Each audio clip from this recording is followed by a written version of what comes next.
YouTube, this is Hunter Surge here with another day of Moonrise reveals. We actually don't have that much today because today's feature cards were carry on and carry off. Cards we already, one of which is a reprint and one of which is a card we already knew from the Creator Clash boxes.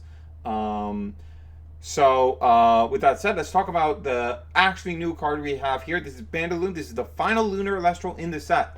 There's no space for any more. This is the last one. So this is, we know we're getting a reverse stellar of this that will be pullable in one of the starter decks. This is one Lunar Spirit Elestral that has a 3/1 stat line, and you can expend 2 Lunar in order to take control of an opponent's face down rune. So for one thing, this is a card that's going to read really crazy to a lot of people, but isn't going to perform nearly as well as it appears on face.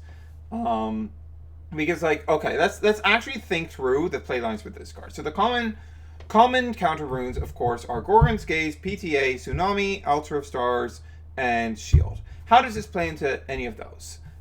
Into PTA gets assuming only one set, because that is the play patterns that you're going to expect from better players in Moonrise. This is ultimately a card that is very anti-multi-set. It is number 4, actually. There were actually 4 of them, even if this one doesn't immediately seem that way on face, because it doesn't target. So if your opponent, if they have 2 face-down runes and you activate Bandiloon, and they chain one of the counter runes, well, that better be a Gorgon's Gaze, because they either have to chain both of them, or you're still taking one. So, much to bear in mind, okay, so PTA gets flipped before Bandiloon even comes down. That's fine. Then Gorgon's Gaze, the players go 2 for 2, but Bandiloon does not get to take anything, and Gorgon's Gaze is the one that will ruin this when you're going when they have multiple sets, because it'll stop you from taking one of the others because Bandiloon's effect is negated. Then you have the position switchers, Tsunami and Altar of Stars. These will cost 1 to make you whiff on spending of 2. And where do you get left with all that? Well, you get left with a garbage body on the board. The thing you could do after that is you go into Pulver after that. But you can do that PTA dodging with anything. You don't need Pulverors, and you don't need Bandiloon specifically to do that. So I don't think this is a very good card. I could see some niche specific scenarios. It's a way to really punish players for setting too many. There are some other counter runes that might see some experimentation in this set.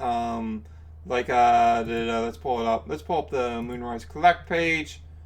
For example, there's several counter runes among the lunar phases. So we've got, which of these are counters? We have Waning Crescent, which is the combat trick. We have First Quarter, which is draw a card, and then you can add a Voldusk or Full Umber or Full Eclipse back to your hand. There's the lunar phase, Wax and Gibbous, which switches position, yada yada. Then there's Full Moon. So Full Moon is the one this could be potentially effective against, because the playline that you want with Full Moon is you want to have a set to protect your Werepup, and then the next turn you flip up the Full Moon so that you can get full value of Like a Void.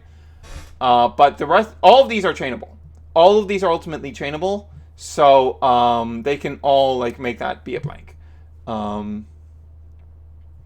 Then we have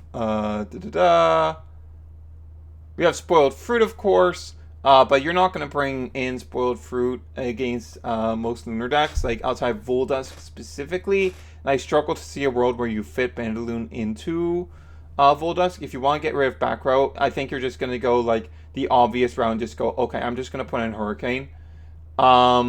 We've got Magnetic Force Field, but again, it's unlikely. This is a sideboard card that they're unlikely to bring in against a Lunar deck. Or Aurora Borealis and Helios' Slumber are both counter runes However, both of these are cards that don't have any timing specifications. They can just be flipped up whenever. So it's like, okay, they're just going to chain these. And it's just going to be no problem. So, like, it just does not line up very well. Like, even if you catch your opponent with multiple sets, if those are all chainables, and, like, one of them is something like a Helios number or a Borealis, which is not a piece of interaction, but just something that they have to set for a bit before they're able to use for, like, game balance purposes, then it's still not going to even be able to punish multi-sets. Which I think is a lot of the scenarios you're going to see people doing multi-sets going into the new format is scenarios where they're running a card like Aurora Borealis or Helios' Slumber or Lunar Phase Full Moon, a card that isn't a piece of interaction, but they need to set it beforehand to get value out of it. Yeah. I'm not seeing it with this card. Now, there's one specific scenario where this card could go crazy. It could go crazy. And that is Don't Poke. Don't Poke is not chainable in the main phase, so you can steal that. I mean, you're not going to be able to use it because it's Don't Poke, but you could. You could take it.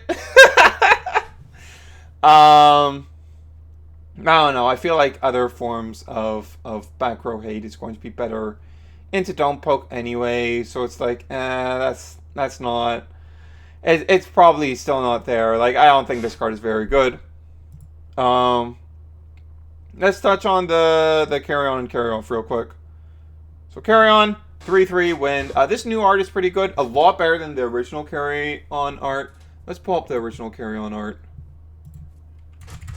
Carry On. Yeah. I like this new art a lot more than the old Carry On art. But when it's destroyed in battle, you can target and the Elestral destroyed it, and you take it. That's pretty alright. But like, you just give it back. Like, actually, no, it's garbage. I have a tendency to just go, oh, that's pretty alright. Without, it's just as like instinct, just muscle memory. But no, this is garbage. There's a reason no one plays it. You just don't do anything. It doesn't do anything. Like, you need specifically a counter rune that's going to spend off that stolen Elestral. Which if you do, that's pretty valuable. But your opponent could also just destroy the Carry On by effect. They could also just suppress it. Lots of things that just screw this up. And then, like, to get value out of spending off the thing you steal, you need your opponent to still have attack theft, which means you're in a really bad position. And like, you don't run cards that are specifically for awful board positions. Yeah, like this. Like, they need to have like 3 guys for that to be worthwhile, because like no, 2 guys doesn't. 2 guys does do it. But like, it's just not good. It's just not good. So what are we doing to fix this with Carry Off? So Carry Off is a 5/3. You can special cast it from your hand if a Carry On is destroyed in battle, and you can expend 2 Lunar in order to target an opponent's Elestral and take control of it until the end phase. Okay. Scratch the special cast. I think if this card is any good, it is entirely because of its ability to be something you just normal send into, then you steal, and then you spend an invoke rune by paying off whatever you steal. That you are effectively turning the 2 Lunar you expend for Carry Off into an Earthquake. And getting to play whatever you want for free. And that is pretty cool. That I could see having some like niche usage. If Carry Off has anything that makes it good, it's going to be that. And of note, it is both spectral and insectoid, which means it can be searched by Cold Malice and it can be searched by Aardvarm. So it is very searchable. So it is the sort of thing that you could throw in as like a one-of tech in certain builds, and be able to get access to it when you want it. But being an Ascend to do that is still like a pretty hard bargain. The 5/3 stat line isn't too bad in this context because the fact that it's doing is very strong, and like its attack stat is high enough. So I could see Carry Off doing something. But oh man, they made this a holo rare. Oh, they really believed in this card. They really believed in this card. But yeah, this is I don't think this card's very good. It'll be like, it'll see some like niche usage at best. But it's time to get on my soapbox again. So first, we have a full art. This full art looks super sick. Oh my god, this full art looks incredible. But then we did the thing again where it also has a stellar. It also has a stellar. Can we please stop doing this? Okay, like, this is a problem that you run into in basically any card game. If you're doing multiple vanity rarities for the same card in the same set, there's always going to be one that is much more preferred, and it's going to devalue the other one. And it's just annoying when the one that most people are going to like less is the rare one. Please stop doing this. I think the core of the issue is that normal stellars aren't full art. And like, very clearly the reason that they aren't full art is because we want to keep full art as something special for the X out of 10 serialized stellars. And what I would say to that is find something else that's fancy to make the X out of 10 stellars look even better. Let the 99 serialized be full art. Because if this was full art, there would not be like this one is very clearly better. It's entirely down to that this is a non-full art alternative art, and the full art is a full art. That's all it comes down to. And it's kind of annoying to see these limited copy cards be like ultimately like something that I would like to use in my deck less. Like, and we're gonna have this problem for the entirety of Shattered Stars, because considering the thing with the liths, well, we're definitely getting a full art lith in every one of these, and we're probably also getting a reverse stellar lith in every one of these. So in every single one of the next 8 Shattered Stars, we're gonna have this exact same discussion pop up every single time, which is kind of annoying. I don't love that. I don't love that concept, but it is what it is.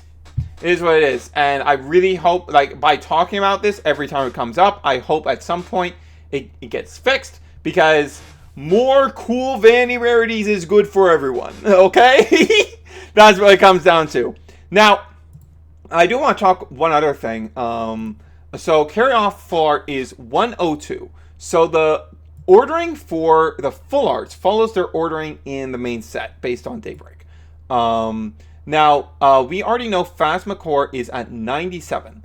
And the latest card, the farthest back card we know at the moment is number 93, Helios Slumber. Now, for a bit, I was assuming, like, okay, there will probably be a couple more lunar cards at full art before Phasmacore, so we probably only go up to like 94 at best for the normal cards. But then I realized, I looked at where Phasmacore is, and the only Ascension lines before Phasmacore are Volclips, Posthumus, and Vulgarix. Those are very clearly the box topper full arts. And the collection number ordering for the box art full arts in previous sets, if we look at it real quick, I believe Cryoscorch was 000, but we're not doing that anymore.